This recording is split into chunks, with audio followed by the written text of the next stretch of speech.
history of astrology is closely interrelated with the astronomy.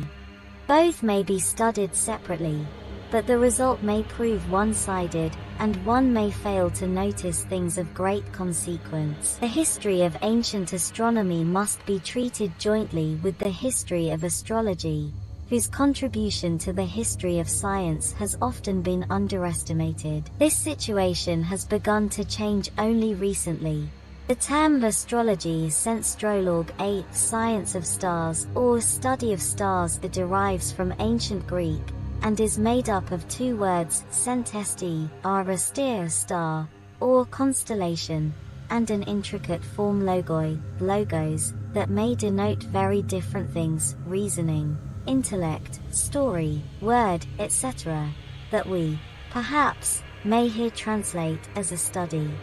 Although the names of several modern sciences such as philology, geology, and biology end with the same combining form, we cannot consider astrology as the science of stars, which in fact is the general definition of astronomy. The term astronomy is formed with the word knowledge and nomos, or law, thus the direct translation of astronomy is the law of stars. Before the Middle Ages, the word astrology was often used to designate the science of stars. Sometimes the above terms were used synonymously.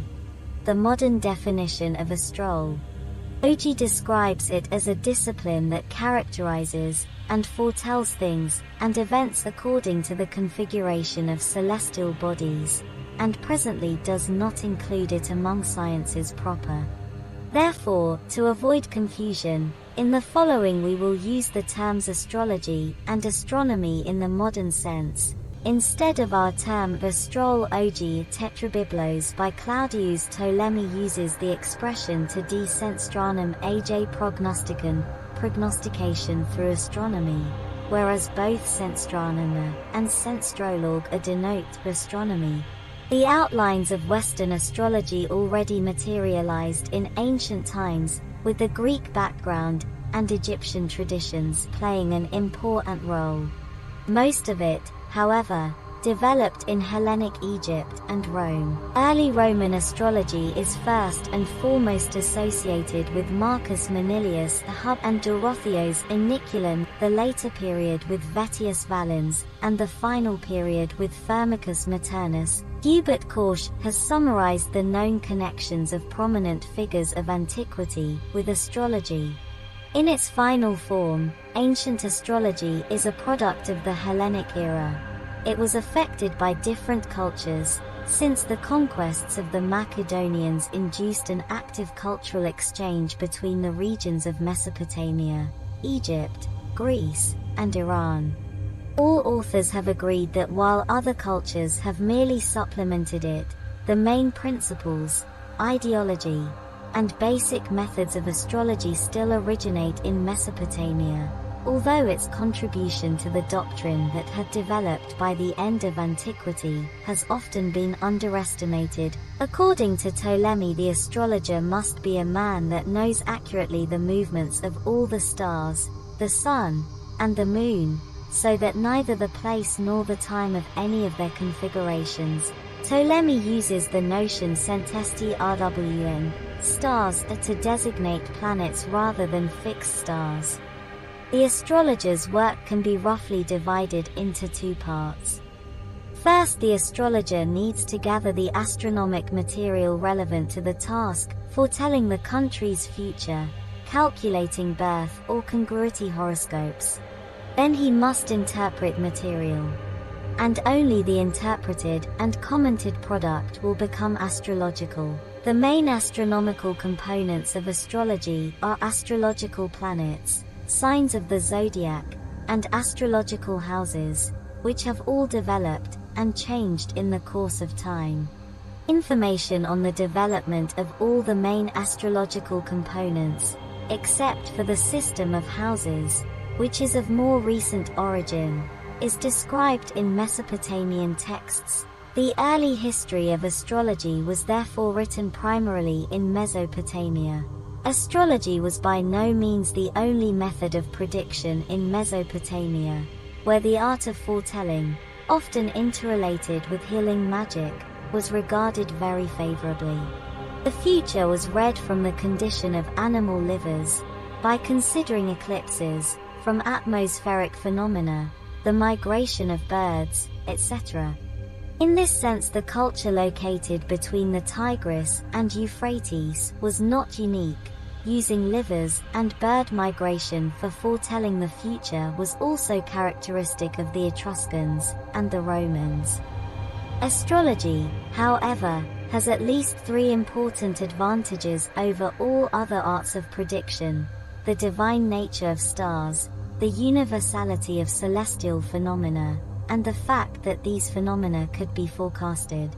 Similarly to the history of Mesopotamian astronomy, that can be divided into three distinctive periods, Mesopotamian astrology also passed through three periods of development: early or augury astrology, primitive zodiacal astrology, and horoscopic astrology.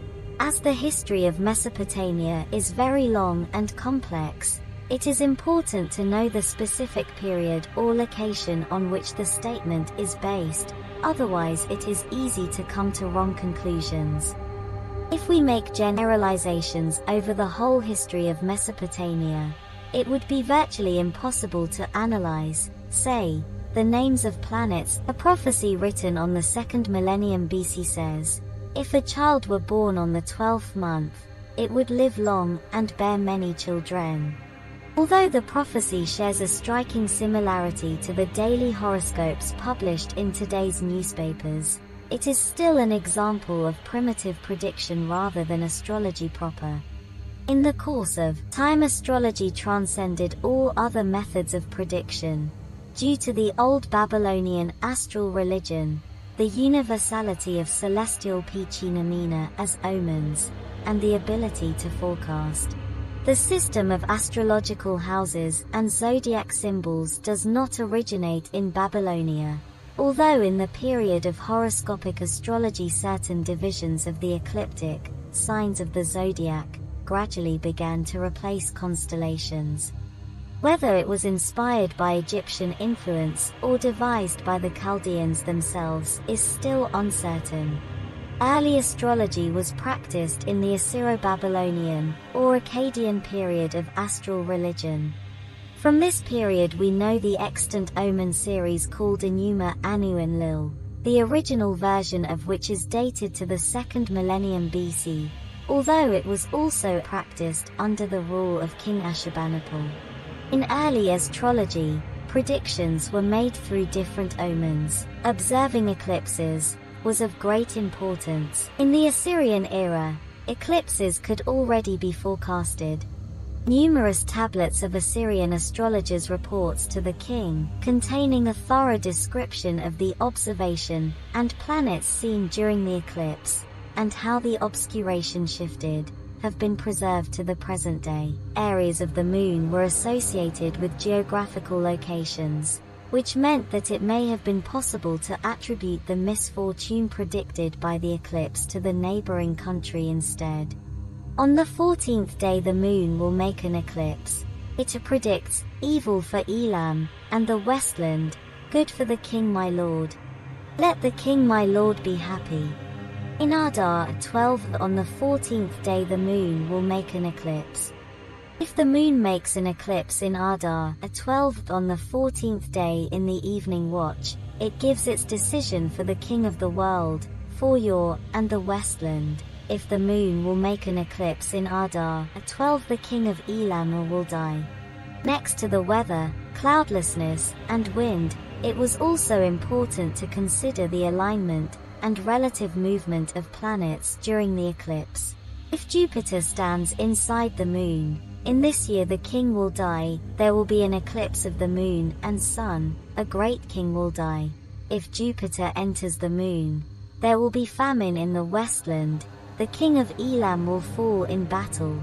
in Sabatu a noble will revolt against his lord. Analogous prediction to the court and the king was also practiced in the late Babylonian period, though in this period new tendencies began to emerge. The conviction that earthly occurrences were the aftermath of celestial phenomena was widespread. Primitive zodiacal astrology developed in the state of Chaldea, or late Babylonia, that emerged after the destruction of Assyria by the Babylonians in alliance with the Medes. The impact of Zervanism, the predecessor of contemporary Iranian religions, the cult of Mitra, and Zoroastrism on Babylonia was immense. Stars function as indicators. When the stars assume their original position at the end of the great year, all events to the smallest detail will recur.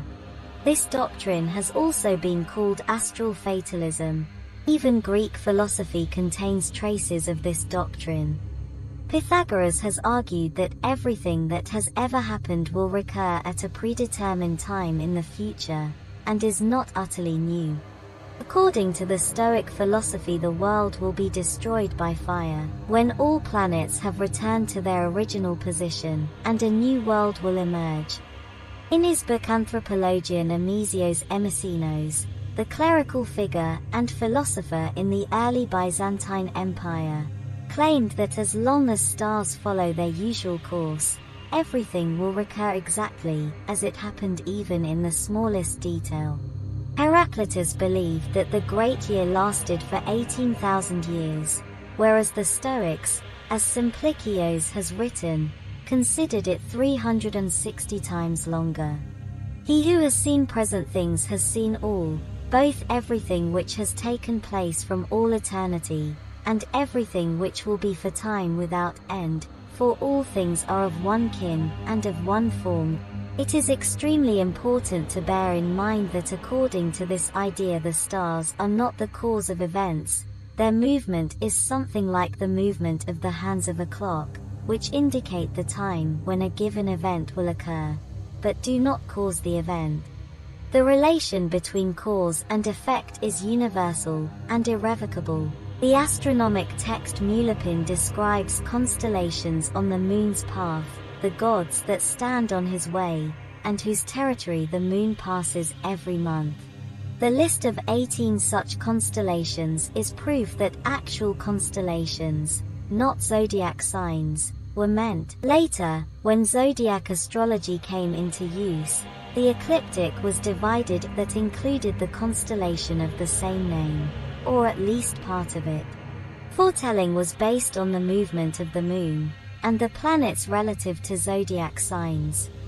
Although in texts, astrological constellation and zodiac sign names were sometimes used simultaneously, a saying at the beginning of the Nisan month Jupiter and Venus are at the beginning of Gemini can only be interpreted astrologically.